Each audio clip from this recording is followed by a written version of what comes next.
No Vale do Paraíba, onde o rio faz uma curva redonda, existe uma cidade e uma usina. Foram feitas uma para outra. A usina para industrializar o país, a cidade para ser o lar de seus operários. Durante décadas simbolizaram progresso e paz social. Hoje, seus nomes evocam crise e conflito. A usina está doente. Se ela morrer, morre também a cidade, que embora nunca tenha sido de seus operários, é a única que temos para viver.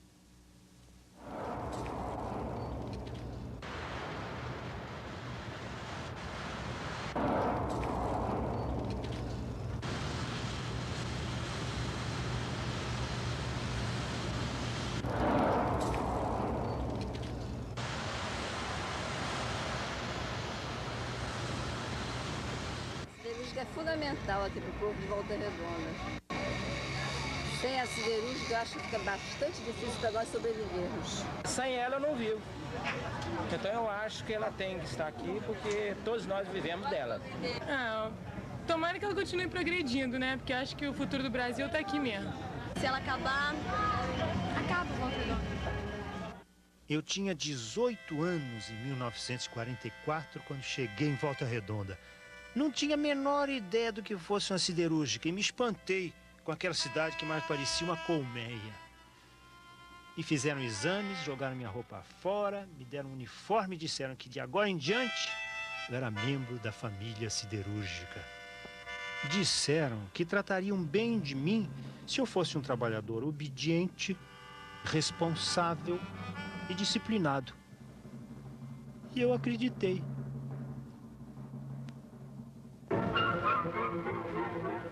Getúlio Vargas vence os descrentes. Constrói Volta Redonda, o marco definitivo da ação econômica do Brasil.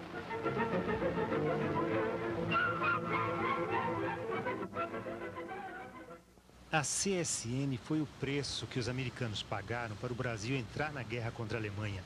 Getúlio foi sempre um grande negociador e a proposta de Tio Sam era irresistível. Um crédito de 200 milhões de dólares e assistência técnica em troca da instalação durante a guerra de bases militares norte-americanas no Nordeste. Em 1942, a CSN começou a ser construída e 4 anos depois começou a produzir aço. O Gudin, quando me via, dizia: o maior erro que você praticou foi ter feito Volta Redonda. O Brasil não é país para a indústria siderúrgica, é para a agricultura e indústria de tecido, mas nunca metalurgia. Isso é para povos brancos. Gudin.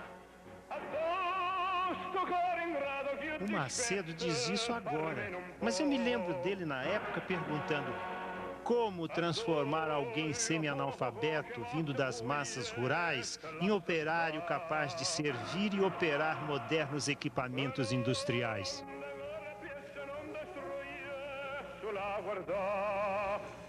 Eu vim visitar um tio aqui na Getulente, no ramal de Angra dos Reis, né? Deliberamos a passar em Volta Redonda e visitar uns velhos amigos que eram conterrâneos e vizinhos nossos, né? Passando aí, eles não deixaram a gente ir embora.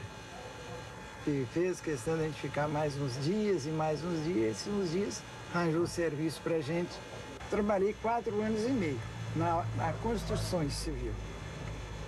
No início, que estava fracassando as obras, a companhia querendo iniciar a operação, qual ela fichava operadores de máquinas para funcionar a usina, né? Já estava em plena para ser inaugurada. Então dispensava a equipe de construção. E não fiquei muito chateado, porque eu ouvia falar que eram locais muito perigosos, caloria, lugar de astros, né? E era fazer turno. A gente não era adaptado a esse sistema de trabalho também, de fazer turno, né? Era acostumado a trabalhar de dia, trabalhar com turno, a gente não estava acostumado com isso. Então não fiquei chateado. Nogueira sempre foi um nó cego. Mas muita gente da roça, assim como eu, virou peça de máquina. E dessa transformação surgimos nós, os arigós. Gente como o passarinho do mato que arribou um dia e nunca mais voltou. Brasil, Volta Redonda é teu formoso grito. Tatitatata. Era a nossa canção no 1º de maio. Que jeito! Éramos soldados do aço. Mesmo com o calo doendo, a gente marchava como parte da família brasileira, protegida pelo nosso pai, Getúlio Vargas. Ele era o presidente da República e deixou bons recursos para os operários, né? E muitas leis que estão sendo executadas até datas presentes. E eu admiro ainda, apesar que já tantos anos ele faltou, né? Mas eu ainda admiro, aguardo com estima. Enquanto vida eu estiver, eu pretendo guardar a fotografia de Getúlio Vargas. O Nogueira vai morrer acreditando no GG. Eu percebi a tempo. Operários domados estendendo a mão para seu domador.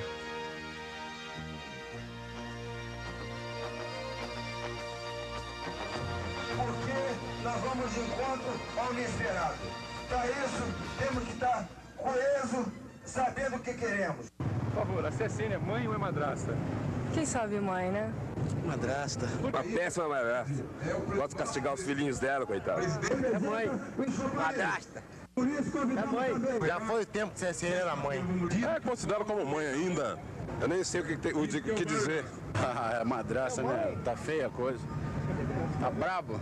Atualmente a gente está numa situação muito crítica aqui dentro, né? Fez demissão, se os companheiros não estiverem preparados, vai ser demitido mesmo. Agora nós temos que estar preparados, companheiro. Preparar é unir os companheiros. Vir para a Assembleia, vir para as discussões, participar das reuniões. Temos que fazer isso, já demonstramos isso várias vezes. Em novembro do ano passado, retrasado, nós mostramos isso. E podemos mostrar muito mais. Não adianta nos ameaçar. Não adianta nos ameaçar.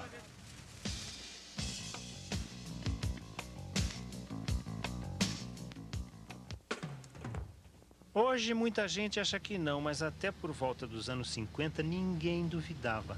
Ela era mãe mesmo. A CSN dava hospital, dava leite, dava escola, dava casa. Se o cano d'água furasse, a CSN mandava consertar. Eles precisavam atrair mão de obra para a usina. E por outro lado, acho que já começavam a pensar na história de que é dando que se recebe. Agora, se o filhinho não fosse bem comportado... Bom, os alojamentos tinha gente de toda parte do Brasil, né? Aliás, do mundo. E tinha bons elementos e maus elementos, né? A polícia tem que reagir um pouco, né? Porque tinha elementos rebeldes aí. Então eu havia o local de exemplar os mal disciplinados, né? Que tratava-se de núcleo 100. Tinha a polícia especial e tinha a guarda comum da CSN. Ali levava para lá, deixava de castigo, precisasse apanhar, apanhava. E dava o castigo que fosse necessário. Né? Olha aí o chinelinho da mamãe. Mas naquele tempo ainda estava bom. Depois que essa tarefa passou para o Exército, foi bem pior. Na greve de 1988, eles deixaram 3 dos nossos no chão. Só para provar. No início dos anos 60, a CSN começou a mudar. Fixada a mão de obra no local, não havia mais por que manter todos os benefícios. As casas, por exemplo, foram escasseando. Começaram as lutas. Passamos a exigir como direito tudo aquilo que para a empresa era apenas doação. Já em 1956, impedimos uma intervenção no sindicato, decretada por causa de uma greve em Barra Mansa. E 7 anos depois, a oposição, encabeçada pelo Lima Neto, venceu as eleições sindicais. Tivemos nossa primeira campanha salarial de verdade. Nós reivindicávamos na época um aumento de 50% de salário e havendo um movimento de preparação no caso de, se fosse necessário, irmos à greve. E chegando ao Rio para discutir com a Companhia Siderúrgica Nacional as reivindicações, e tivemos a surpresa dela nos negar, oferecia um aumento de 34%, o que nos obrigaria a tomar uma posição de greve, que era um fato inédito na companhia, exatamente na gestão do companheiro Lima Neto. Aí suspendemos as negociações com a empresa e rumamos a Petrópolis, onde se encontrava a Sua Excelência o Presidente da República, o João Goulart. E lá, depois de algumas horas de discussão sobre todos os itens de reivindicação, a Sua Excelência fez um apelo patético àquele grupo de operários que se encontrava na mesa em sua companhia, para que nós, na Assembleia, defendêssemos o aumento que ele poderia conceder um máximo de 45%.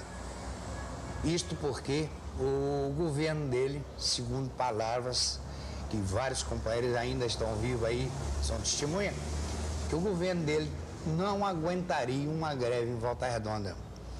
Porque se tal acontecesse, o governo dele caía. Isto em janeiro de 64. Dever de consciência, se não dissesse esse esforço extraordinário que realizamos, ao lado do sofrimento também extraordinário que passa o povo brasileiro, jamais atingirá os seus grandes objetivos. Acordei de manhã e vim para o trabalho normalmente.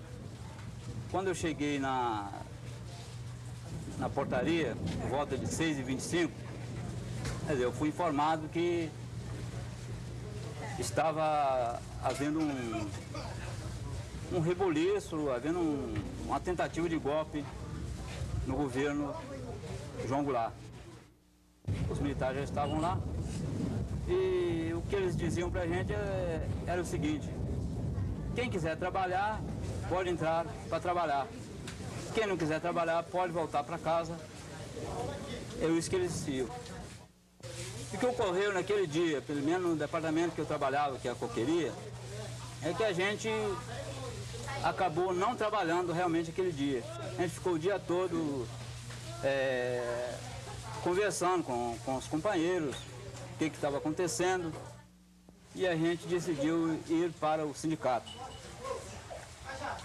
Chegamos, desembarcamos no começo da Amaral Peixoto, aí lá já estava também a tropa de choque do Exército, e quando a gente chegou, quer dizer, tinha um cordão de companheiros com bandeiras do Brasil protegendo o sindicato. A gente chegando lá,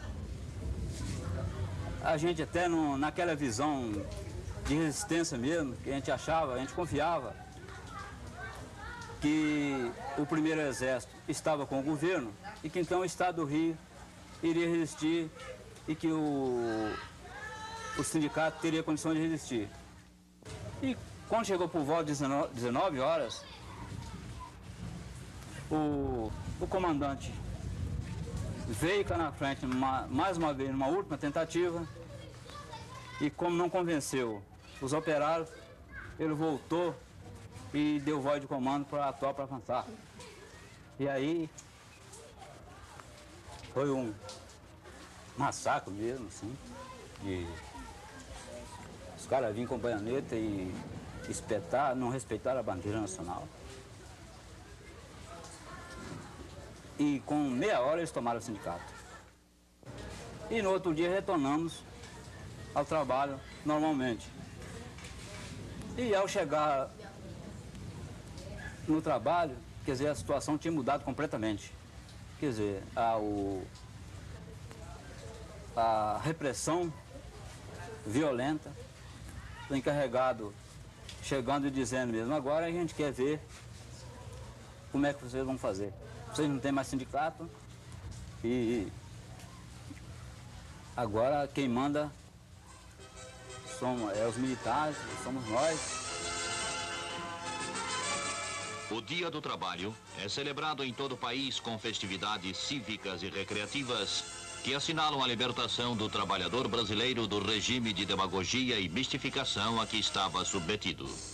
Estas cenas nos mostram operários e suas famílias embarcando em navios na marinha para um passeio pelas águas da Guanabara.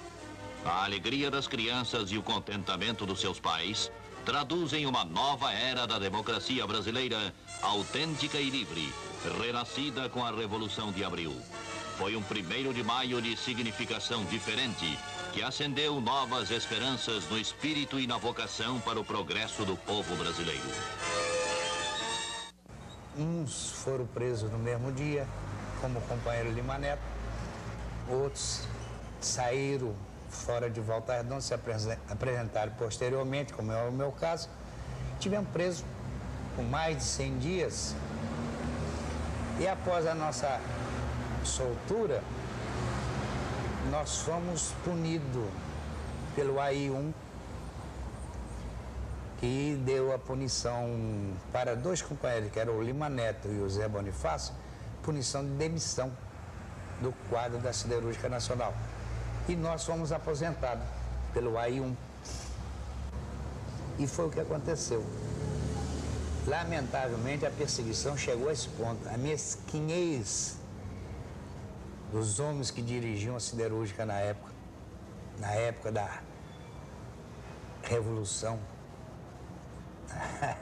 na época das perseguições aí, e por que não dizer, absurdos cometidos contra os operários, que foram os redentores, os salvadores da pátria que fizeram isso, tá?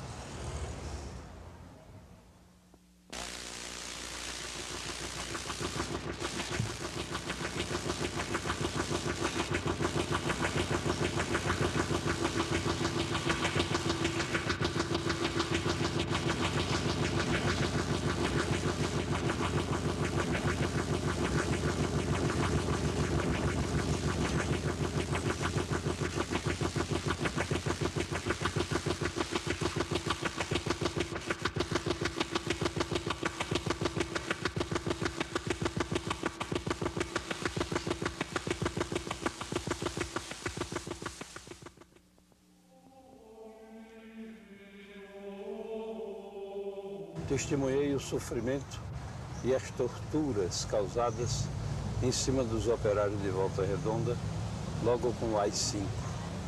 Prisões arbitrárias porque o regime era arbitrário.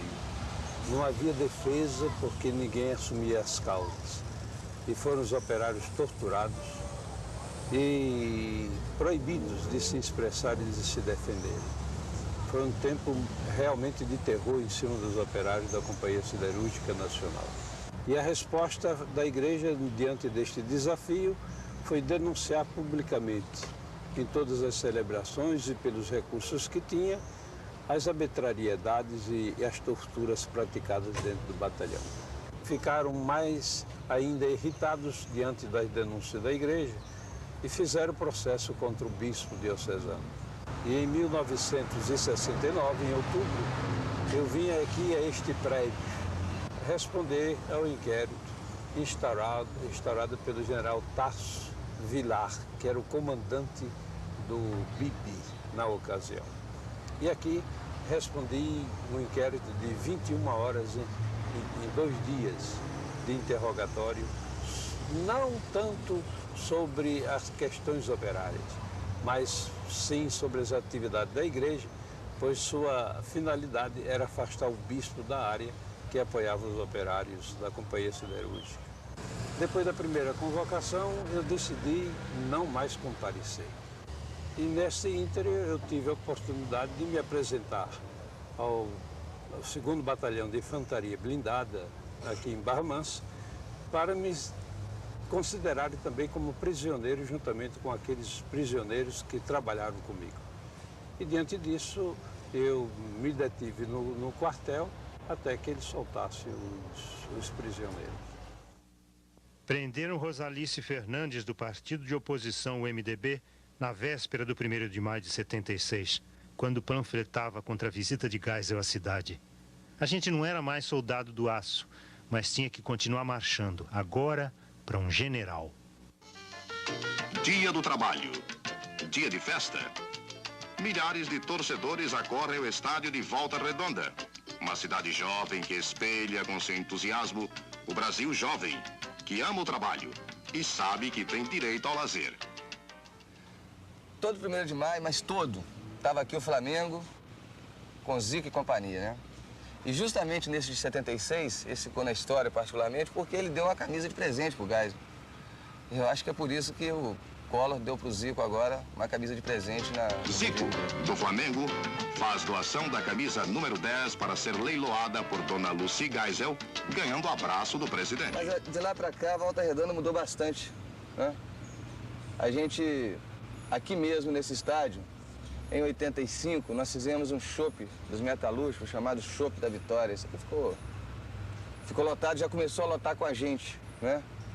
E além mesmo desse estádio aqui já ter servido de palco já para o movimento de Volta Redonda, também o próprio Estado Central, que em 88, na greve de 88, no mesmo lugar onde o Geisel tinha estado lá sendo aplaudido, o representante maior da ditadura militar e do própria força militar no Brasil, né? Naquela época, ali naquele mesmo lugar, estava a peãozada inteira, a cidade inteira, mas aí era muito mais gente do que qualquer Geisel já viu aqui em Volta Redonda. Então, a gente vê Volta Redonda mudando quando os espaços que eram ocupados antes por aqueles que sempre dominaram e que sempre até impuseram sob a força os trabalhadores, a gente vê então que Volta Redonda mudou. A gente vê que Volta Redonda mudou quando esses espaços passaram a ser ocupados pelos trabalhadores de Volta Redonda, pelos trabalhadores da CSN, pela população de Volta Redonda. Volta Redonda foi considerada área de segurança nacional pela ditadura, perdendo o direito de eleger seu prefeito. Aqui a porrada começava na escola. Para você ter ideia, lá era um regime assim tão militar que a gente não podia entrar na escola com cabelo comprido, não podia entrar na escola com a camisa fora da calça, sapato tinha que andar sempre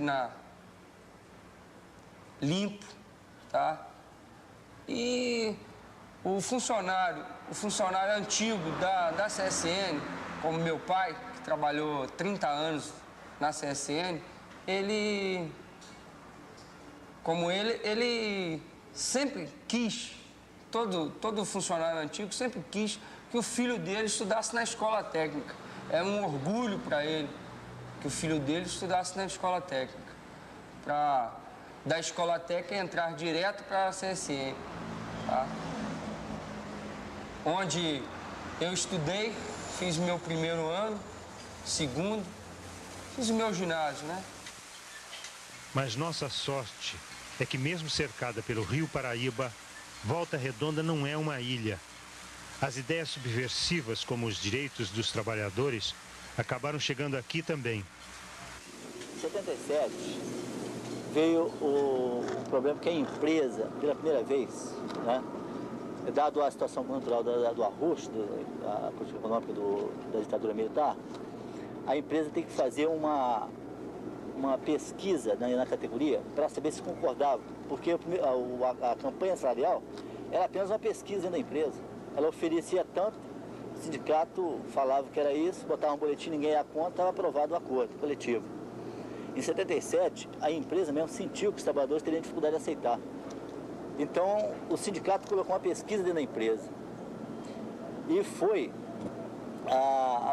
o primeiro ano, né, foi a primeira manifestação dos trabalhadores, o primeiro rompimento dos trabalhadores com essa empresa. Foi quando todos, num calado, eu me lembro, eu votei nessa época, a gente tinha medo de comentar com o outro e deu 80% não à empresa. Os tempos da mãe CSN tinham acabado. Dentro da usina era só arroxo, o sindicato não fazia nada. Resolvemos correr atrás do prejuízo. Foi nessa ocasião que foi conquistado. A CSN negociou e aceitou a implantar o turno 6x2, que não é o turno de 6 horas, é o turno 6x2, porque é uma lei antiga que não se aplicava, o trabalhador faz 3 turnos e folga um dia só.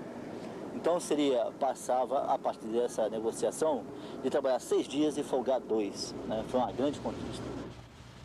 Não era suficiente. Formamos a oposição e ganhamos as eleições. Na cabeça estava o Juarez, um peão bom lá da Cearia. Eu lembro dos companheiros que nós tomamos a sindicato em 83 e uma coisa que a gente tinha cuidado de não colocar a palavra greve. A palavra greve, a ditadura conseguiu colocar para os trabalhadores de Volta Redonda um palavrão, uma coisa muito perigosa. Então podia se falar de tudo. Falar de greve, a palavra greve é uma coisa que não era muito aceita no conjunto da categoria. E tomando posse em 73, aí começamos a trabalhar o interno da fábrica. Não tinha refeitório, não tinha banheiro decente, faltava muita coisa. A repressão muito forte, a própria corrupção muito forte ainda. E começamos a combater tudo isso no dia a dia e junto com os companheiros. Né? A distribuição do boletim era feita internamente pelos próprios ativistas, a própria direção do sindicato não entrava na empresa, era proibido de entrar. E daí, há 9 meses, nós faríamos a greve histórica. Depois de 40 anos da existência da empresa, a gente faz a primeira greve com uma participação maciça de todos os trabalhadores e de toda a cidade.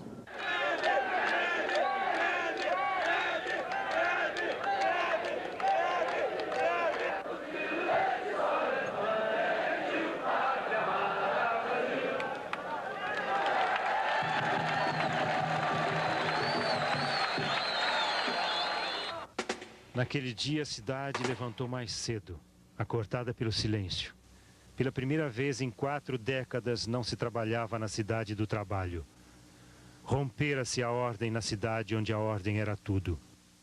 Eles querem espezinhar os metalúrgicos de Volta Redonda e suas famílias.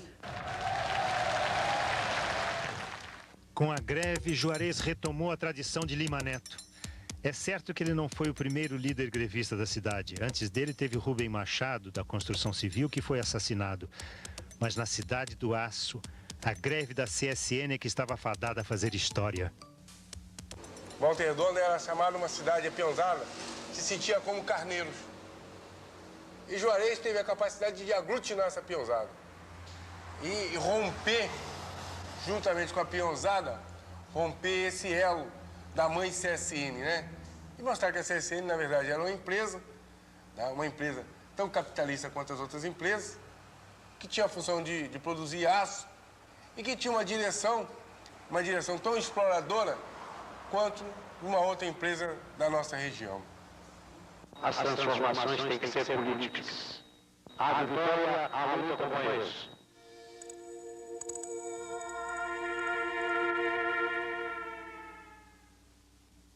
Vamos garantir a nossa unidade, vamos garantir a nossa organização. Vamos que vamos, os meus companheiros, vamos que vamos, organizando eles.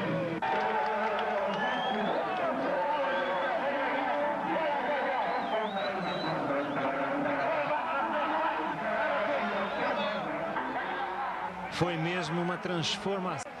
Aquela peãozada, até então acostumada a pedir bênção à CSN, rompendo suas amarras. Mas eu me pergunto, será que na cabeça do pessoal não ficou nada dos velhos tempos? Esse é o lado bom de Getúlio Vargas, né? Implantou o CSN, esse colosso que é a Companhia Siderúrgica Nacional. Por outro lado, Getúlio Vargas, reafirmando a sua origem de classe, trouxe para o Brasil aquilo que tinha de pior no movimento sindical a nível internacional. Trouxe a Carta de Lavoro, a Carta de Mussolini, e dali, copiando o que tinha de mais de atraso no mundo, atrelou o movimento sindical brasileiro ao Estado, criando essa casta chamada pelego. Esse é o lado ruim de Getúlio Vargas, né? Mas em Volta Redonda, Getúlio Vargas é uma presença muito forte, muito marcante, né?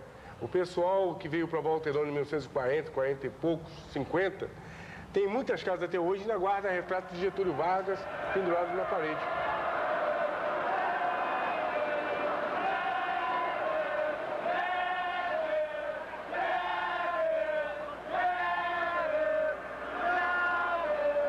Aí, companheirada, todo mundo parando.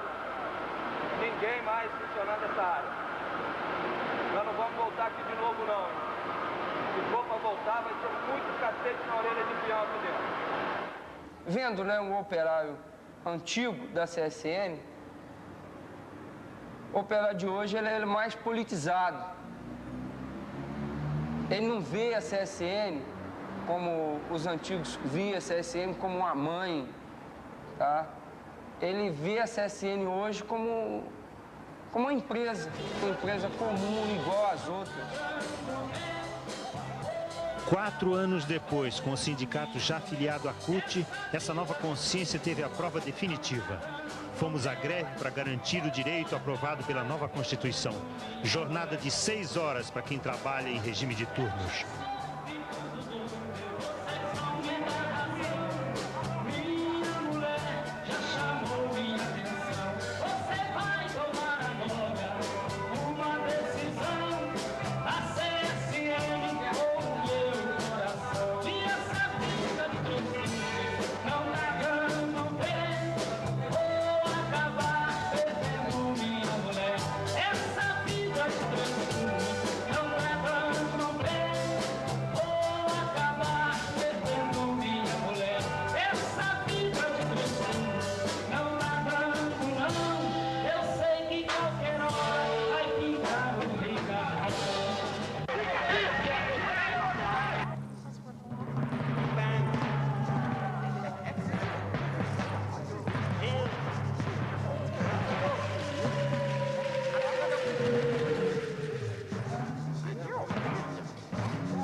A ocupação da cearia, ela se deu no momento que a gente ficou sabendo que o Exército iria intervir. Aí a gente se preparou para o enfrentamento mesmo. A gente viu que ali a gente estava realmente cercado e nos preparamos para resistir até o final mesmo.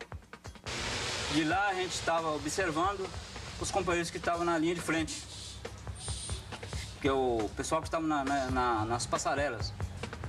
E dali a gente presenciou todo o combate que houve naquele período de 5 horas. Havia o tiroteio, no silêncio do tiroteio havia o revite. O companheiro Juarez chegou lá por volta de 4h30, 5 horas, colocou que tinha havido uma trégua, tinha havido uma negociação, houve alguma reação ainda no sentido de não aceitar a proposta, mas a votação foi por maioria sair, como foi, vocês viram, a saída da usina. E a sensação não foi uma sensação de derrota, né? Todo mundo encarou de frente os soldados que estavam perfilados, todo mundo encarou de frente, é lógico, com o rosto tampado, não para a questão do Exército, mas para a questão do Gestapo da CSN, né? Eu me senti ali, enquanto elemento do movimento, como assim, um dia de glória para mim.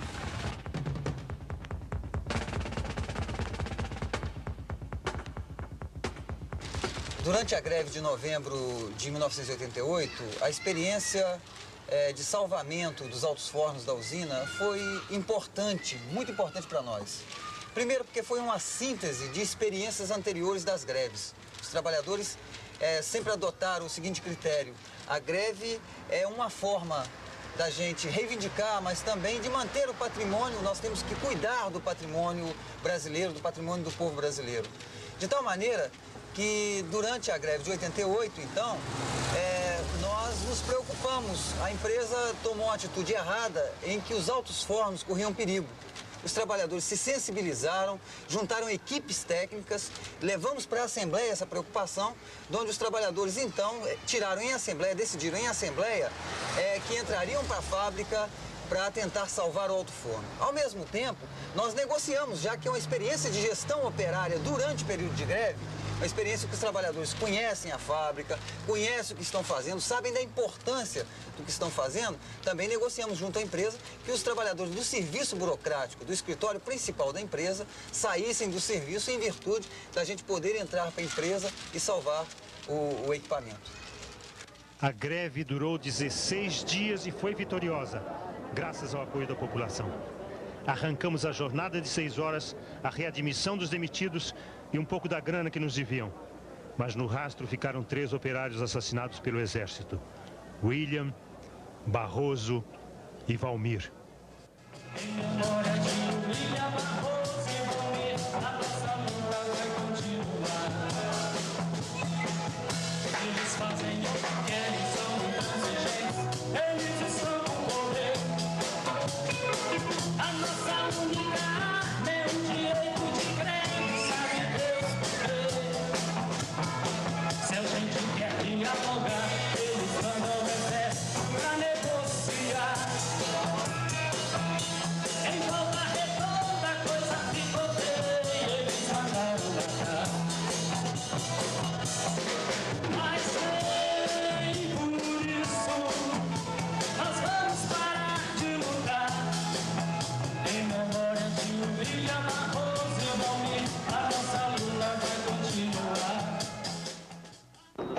Prefeito de Volta Redonda, Carlos.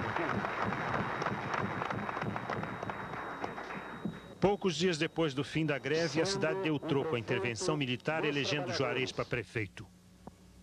O Exército respondeu à cidade nomeando o comandante da invasão para o Estado-Maior do Comando Leste. Você entrava no gabinete de um secretário do Juarez, era todo mundo de manga de camisa e lotado de peão, aquela prefeitura, aquilo era tava uma beleza. Pra peãozar tava uma beleza, a burguesia e a classe. E a direita morrendo de ódio. 51 dias depois da posse, Juarez morreu ou foi morto num acidente de carro mais do que suspeito. No dia 2 de maio de 89, a direita explodiu um memorial construído em homenagem aos mortos da greve. No dia seguinte, explodiu num acidente o Alto Forno 3, matando mais 2 companheiros. O mundo parecia virado de cabeça para baixo. Porém, de uma coisa estamos certos: Volta Redonda não voltará a ser a cidade sonhada por burocratas e militares. A cidade modelo do operariado padrão, obediente, preocupado tão somente em produzir e defensor do Estado. Acabou para sempre. Para nós, trabalhadores, ficam os novos desafios.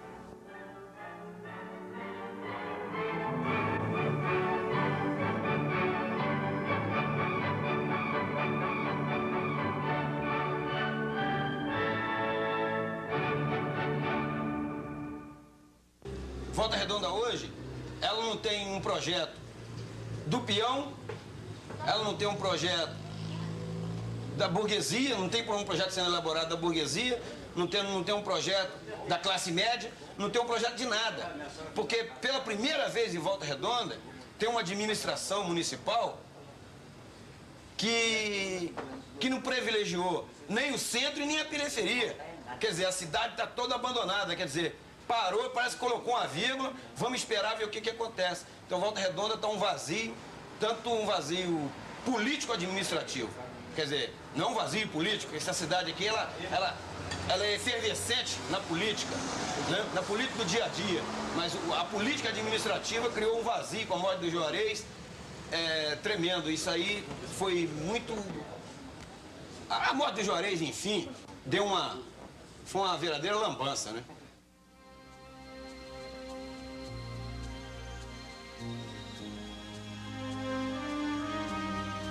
É bem verdade que sofremos duros golpes e temos a impressão de uma caminhada interrompida. mas sentimos dentro da gente a força de uma história que ainda não terminou.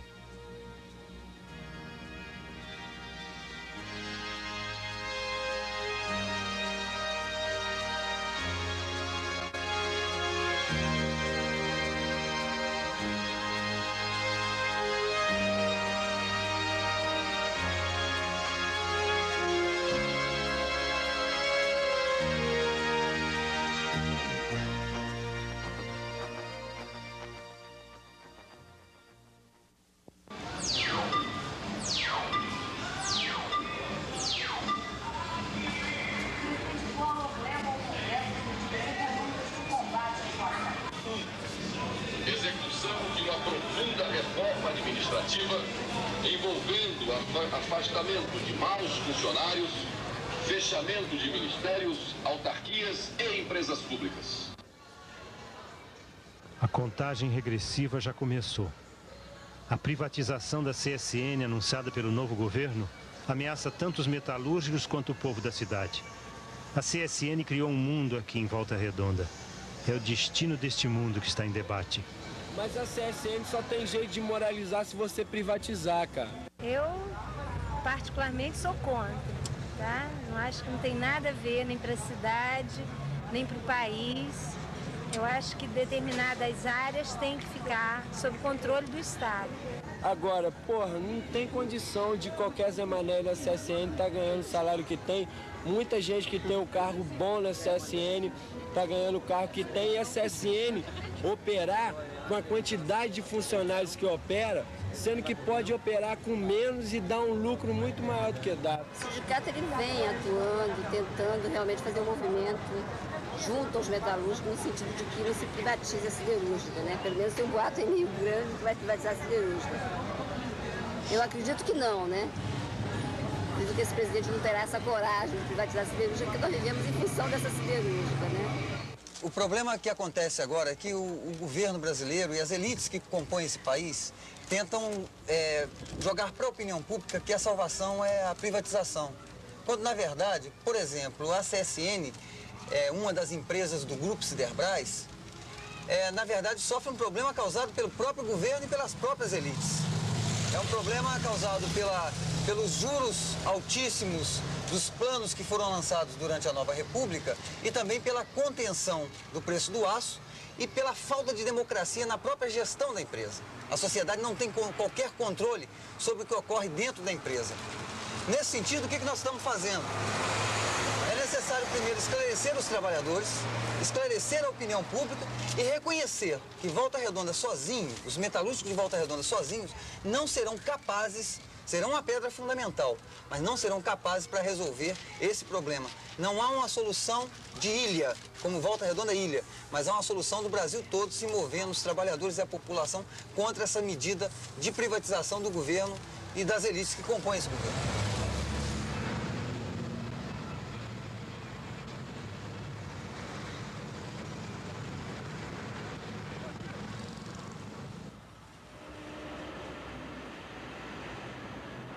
No momento, nossos sonhos se resumem a lutar pela sobrevivência.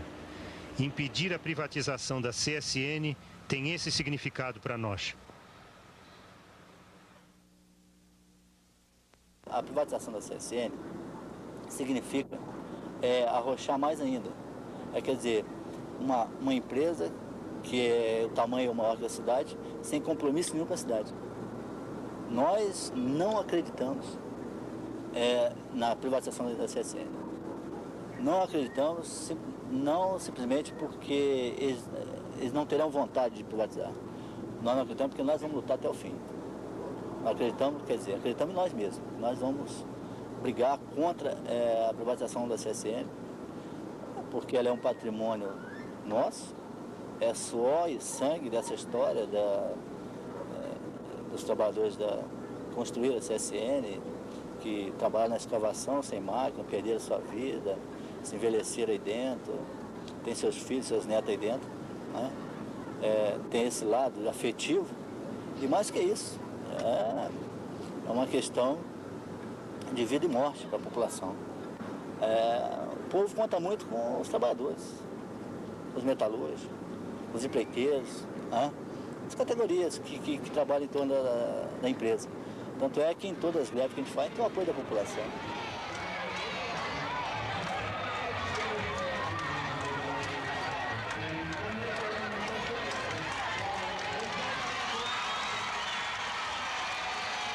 Meses depois, reinauguramos o memorial destruído pelas bombas. Vida nova que começa.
A peãozada da CSN, os operários da CSN, está passando até por um outro tipo de mutação.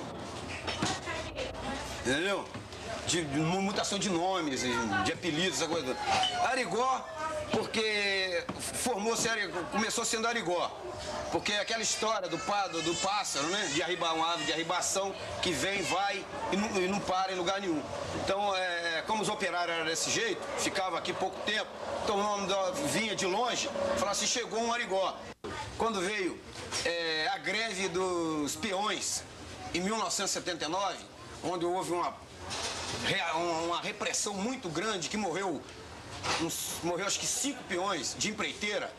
Mas como aquela greve foi muito falada na cidade, depois veio a greve dos peões de São Bernardo, e foi aquele negócio, então, Volta Redonda, os peões, tanto da empreiteira como os arigós, começaram a se chamar de peão.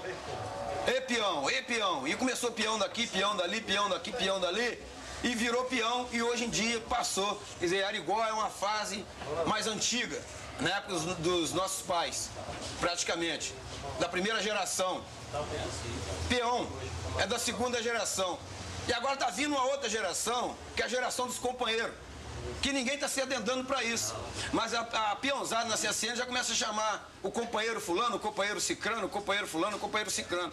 É evolução, é politização, essa coisa toda, é justamente, né? Evolução. O sinal de um passarinho virou um peão que monta em burro e agora virou companheiro, pô. Olha, isso aí é evolução dos tempos. Sabe?